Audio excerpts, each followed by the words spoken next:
Friday. Boy, we have a lot going on right now. We're going to talk about Ally and lending leading the way to the recovery. Amazon being primed to JetBlue goes golden. The people really want to know who I is and who Blue and gold. Actually, blue and gold work together. They do. Blue and gold work together. But, make sure I hit record everywhere. Yeah, I know. I was like, is everything on? Friday's coming in hot. We're starting early. I'm hitting the video and all that type of stuff. I got my hat backwards still. I don't know what's up. You woke up. I woke up with my hat backwards. Oh, man. I'm getting a shirt that says I woke up with my hat backwards. Born with my hat backwards. That's probably even a little bit better. If you don't know it, like that is a visual indicator that Kyle and I have, that like when we like really get into it, the hats just flip backwards. And so if one of us drops into the stream with the hat backwards, we're like, oh, it's like that. Like that. Right. We know we're in it. Hey, we have a little celebration this morning. Yesterday, we crossed 20,000 downloads for the Automotive Trouble podcast, which is a really feel-good moment for the whole team here at ASOTU that works really hard to bring the show to you every single day. If you don't listen to the podcast version, if you're a live streamer or if you watch this on YouTube or something, check out the audio podcast. There's just something to the audio. You can listen to it when you need to. Hit us a comment in there to subscribe to it. Get the little give us a review on there. Give us a review because that kind of pushes it up for maybe those that can't find it naturally or organically. We just want to bring that into the light. And if you're a faithful listener, help us out with that. iTunes, Spotify, anything. It takes a community.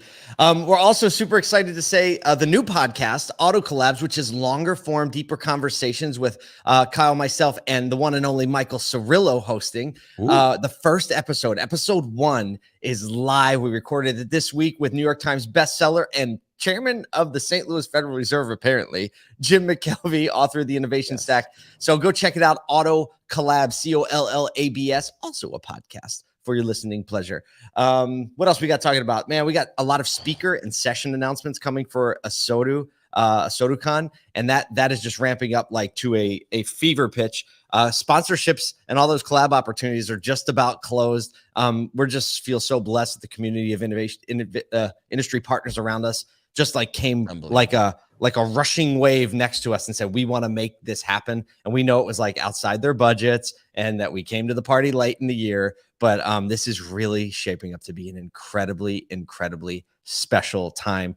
If you haven't yet, get your tickets at ASOTU.com. Ticket sales are going to ramp really quickly. And we want to make sure that you get one because you're listening to this, which means you are one of our people. What else? Oh, we booked something yesterday, Kyle. We got like 5 emails, and I don't know. They did whatever NADA decided to do by like putting the urgency on us booking our tickets at room block in Dallas. They nailed it for us, right? Yeah, so, they did, and we got right on it. Yeah, so we booked our hotel. The primary room block I think was already sold out, so they weren't lying. We're like 0.6 miles away from the conference center. 0.3. Whoa. Yeah, that's it. The Omni Hotel was like the one that's like the closest. That was booked.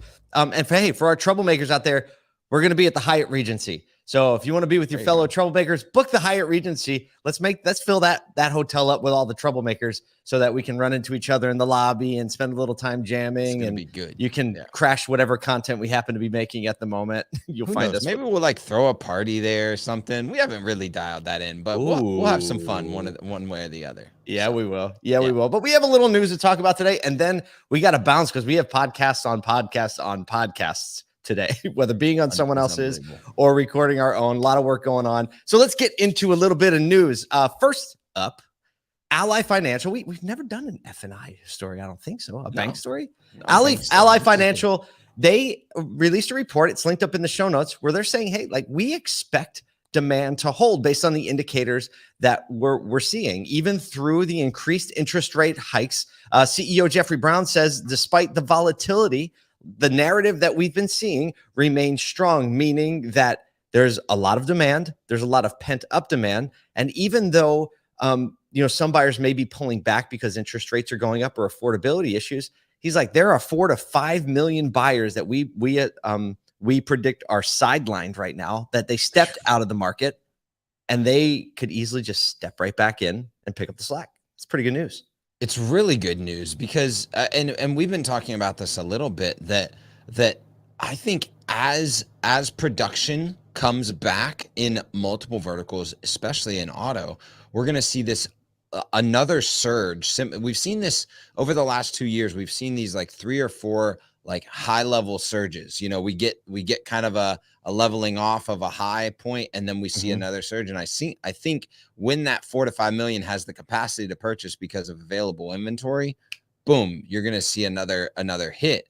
And so the CFO Jennifer LeClaire said that they still expect interest rates to rise, which means that monthly payments are still going to be $15 to $20 higher on similar price cars just because of interest rates. But that, and to her quotes, savings account levels have started to normalize, she said, but they remain robust, even above pre-pandemic levels at all income levels. So that's surprising to me that all income levels are still holding high levels of savings accounts.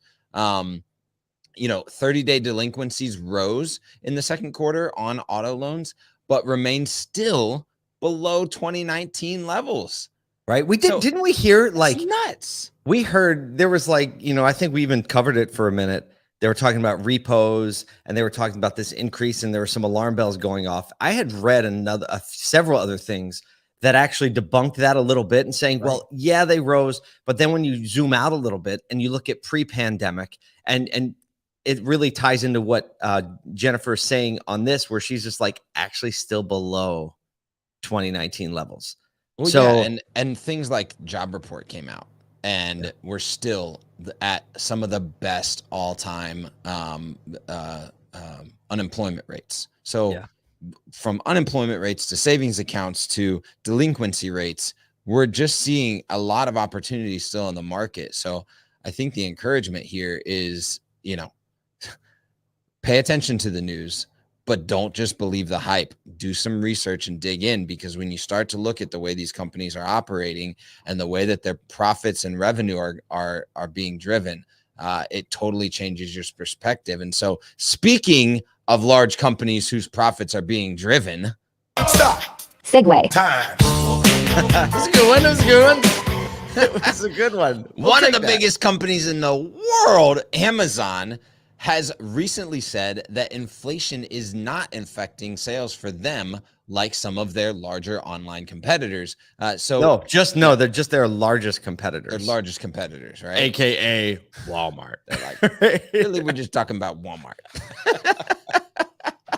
But Walmart, we talked about the other day, Walmart's like leaning in. So, it's an interesting dichotomy that this came out today, because yesterday we talked about Walmart saying sales are up still. However, they've had to reduce a lot of their inventory that is not around like essentials like food. So like a lot of clothes and housewares are being reduced because consumers are focusing their purchasing power on the essentials. Amazon is kind of like a little bit of a contrary statement, or a little contrary spot. And we think they explain why. They're saying sales were down a little bit, but they're predicting sales are going to go up about 13 to 17% in Q3. They say there's no sign of wavering in their 200 million Prime subscribers. That's because people are into those shows. I'll tell you what, Amazon Prime TV, like that's just a brilliant play. We're like, well, you might cancel Prime, but you're going to lose the TV part.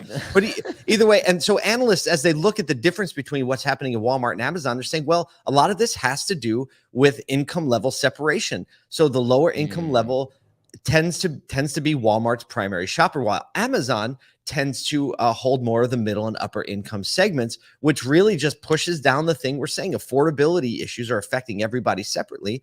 But when you're looking at the lower income segment, it's getting harder and harder. They're going to be impacted more and more. And this Amazon dichotomy with Amazon and Walmart just highlights that. So this brings Kyle and I always thinking about, okay, which part of your customer base is being affected most?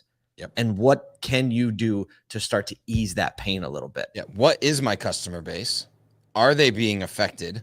And how do I communicate or ease the pain with the inventory or the marketing practices that I do, because you have to understand who your market is, and your market isn't going to shift just because, you want it to shift. And so recognizing like, how does that market interact with purchasing right now is really important to the way that you're communicating to them about your value propositions, the opportunities to purchase or service or anything like that.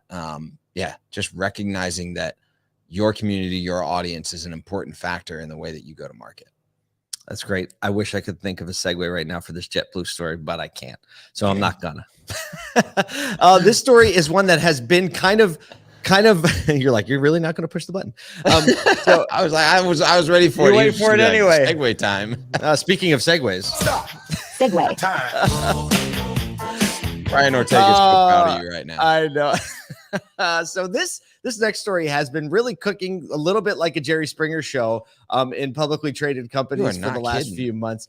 JetBlue and Spirit announced the closing on a $3.8 billion acquisition where JetBlue is going to acquire Spirit Airlines. Now, it's been full of drama because Frontier, the other discount airline, and Spirit had been in a relationship, and JetBlue stepped in and said, like, you sure you want to go with him? I mean, I got me a job. Like a full-on middle school dance. It was like unbelievable. It was such a different dichotomy. And they were like, no, we've been doing this forever. And JetBlue was like, I understand you've been together, but I'm going to give you $400 million. They were like, but these right here, I was just saying. Let me give you 400 million reasons why you should go with me. And so, initially Frontier was arguing that antitrust regulators would never let JetBlue and Spirit merge because it would be too big. JetBlue had the opposite argument and said, you know what, they're going to do that anyway. It's about the same thing. So JetBlue ended up paying shareholders $400 million as a breakup fee. It's got to make you feel better. Imagine someone breaking up with you, but they're like, hey, it's not you, it's me, but here's your life savings. Here's a stack on a stack. Right? Exactly. And they also committed $70 million saying that if for some reason that gets broken up by the FTC, they don't allow it to go through, JetBlue's still on the hook for $70 million. Primary goals would be to really advance expansion of a discount airline, meaning that all those yellow Spirit airlines are going to become blue airplanes. JetBlue is going to basically retrofit the Spirit fleet. And a big part of this acquisition and really value, and we can get on this for a second, people, the pilots and the staff. Yep. There it is. Yeah, because that's the struggle with all airlines and so many other industries right now, is finding the people to do the work. And I mean, I literally dealt with an issue in people last week when I was flying, where American Airlines they just could not fill the pilot seat for that plane because of time. And so JetBlue recognizes that that's been the primary reason for cancellations, is pilot and steward seats just not being able to be filled. So you expand your fleet, as well as expand your employees. Like, you've got a much greater opportunity of succeeding in, especially the close to now market anytime in the next 6 to 12 months. Yeah, anybody who's flying is I think hopeful that this will help ease some of the pain, like the increased efficiency and increased options by a larger and more. I mean, it literally is almost going to double the size of JetBlue's fleet. Yeah. Have you ever flown JetBlue? I was going to say, have you ever flown Spirit? That literally was my question. I flew Spirit one time, and I see like Spirit, Frontier, and Allegiant pop up a lot. And maybe it's just because of Nashville, but I don't see JetBlue pop up as an option. So it's kind of interesting. Maybe I might see now JetBlue because of Spirit. Oh, you sure will. Patterns without you a doubt. definitely will. And I've flown JetBlue. Have you never flown JetBlue? No, I've had mixed experiences on JetBlue. When they first came out, it was rock star mode. It was awesome. I was like, I can't believe it. This is how air travel should be. And then it kind of waned over time, and now it's kind of mixed. JetBlue's hub is in New York, so that's their New York base, which is why you don't see a lot. And so New York from Syracuse, you can get to New York from JetBlue and a couple other places. But you know what I'm excited about? There's a Spirit flight to Nashville that is now going to become a JetBlue flight to Nashville, which means you and I are one step closer to hanging out for the day. Is JetBlue like a little bit more of an elevated experience than a Spirit? Or yes. Okay, yeah. Okay, that's for awesome. sure. Like, so, and they were talking like, so Spirit's cabins are, very cramped and condensed. They're taking all the seats out and they're going to reformat them like JetBlue. JetBlue is much more similar to like an American Airlines experience. Their awards system, like they have like Mint, I think is what they call it. Yeah, I've seen that. Perks. But yeah, I think they were kind of like in the beginning. I don't know if it's still this way, but in the beginning they were kind of like the kinder, friendlier airline. So they probably like stole some of that Southwest mojo, and then yep. I mean, we'll see what happens. I definitely see that. I think everybody's ready for a little positive movement in the airline industry. Without a doubt. Especially in the auto industry where a lot of people travel, right? You're going to 20 groups and manufacturer meetings. Like there's just a lot of air travel in automotive. So I know that any opportunity for increased flight patterns and non-missed connections is a good thing without a doubt. So sorry, Frontier, keep doing your thing. Maybe you'll be wrapped up in the next one.